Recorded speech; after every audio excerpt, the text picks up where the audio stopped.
Hey, what's up guys? Today we're going to be going over the third video in our METT-T series, Analyzing Your Terrain. METT-T is an acronym for the tactical thought process used by commanders and unit leaders to analyze variables when planning a tactical operation. That acronym, METT-T, stands for Mission, Enemy, Terrain, Troops and Fire Support, and Time. This is important because conducting a thorough METT-T provides unit leaders with a framework to evaluate the battle space, assess risk, and identify different courses of action. In our last video, we talked about how to analyze our enemy. In today's video, we're going to be talking about how to analyze our terrain. The acronym we're going to use for our terrain analysis is KCOA-W. It stands for Key Terrain, Observation Fields of Fire, Cover and Concealment, Obstacles, Avenues of Approach, and Weather. So starting off with key terrain, some things we want to consider when deciding what is actually key terrain is why is it key terrain for me and for the enemy? Will I dedicate combat power to it, and have they or will they dedicate combat power to it? Here's an example of a piece of key terrain, breach site. This is key terrain for us because a successful breach allows us to flow forces onto the objective. This is also most likely our biggest point of friction. It's key terrain for the enemy because it is part of their obstacle plan, which they will likely use to fix us. For observation and fields of fire, what we want to consider is how far can I see, how far can I shoot, how far can the enemy see, how far can the enemy shoot, and how does this affect the use of optics and drones, and how does this affect friendly and enemy weapon systems. I always like to look at observation and fields of fire from the lens of what does it look like on the high ground, what does it look like on the low ground, what does it look like along my route, and what does it look like on the objective. Here's an example of what that analysis might sound like.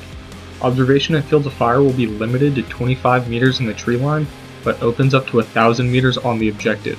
Enemy fields of fire will be unable to affect us inside the tree line, but will be able to affect us from the tree line's edge.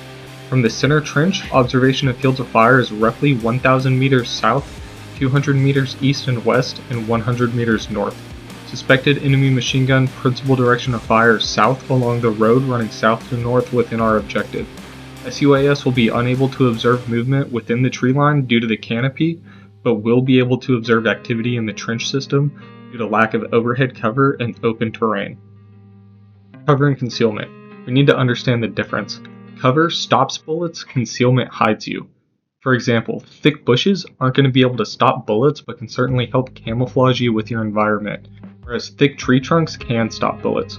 So if you're talking about a tree line, you need to understand what kind of vegetation the tree line is made up of and what kind of cover and concealment that offers you. We also need to think about what weapons can affect us due to the cover and concealment within our area of operation. And again, I like to look at cover and concealment through the lens of what does it look like on the high ground, low ground, along my route, and on the objective. Here's another example of what this analysis might sound like. Cover and concealment in the tree line will be good due to thick vegetation offering concealment and the tree line offering cover from 762 and below. Though observation is limited in the tree line, the enemy can still affect us with indirect fire using a delayed fuse. Cover and concealment between the trenches will be limited due to flat open terrain offering minimal defilade. Within the trench system, cover and concealment will be good due to dug-in trenches offering maximum defilade. And in case you've never heard that term defilade before, the definition of defilade is a military tactic and concept that involves using natural or artificial obstacles like a hill, ridge, or trench to shield or conceal troops and vehicles from enemy fire and observation. For avenues of approach, we need to consider both friendly avenues of approach and enemy avenues of approach, all throughout our area of operation, not just on the objective. Here's what that could sound like. Friendly avenues of approach include the highway, which we will be taking from our insert point to our release point, and the tree line running east of the objective, which we will be using to mask our movement en route to our objective. Enemy avenues of approach include multiple unimproved roads running north to south, parallel to the highway, which they are capable of using for reinforcements, and multiple goat trails east and west of our objective, which they are capable of using to conduct security patrols. And lastly, we have the weather. So we want to list all of the weather conditions for at least the day prior and the day after the mission.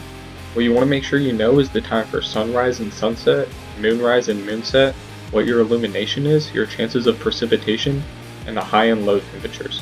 And you're going to take all of that data and think about how it's going to affect both friendly and enemy troops, gear, and equipment, and how it's going to affect the terrain.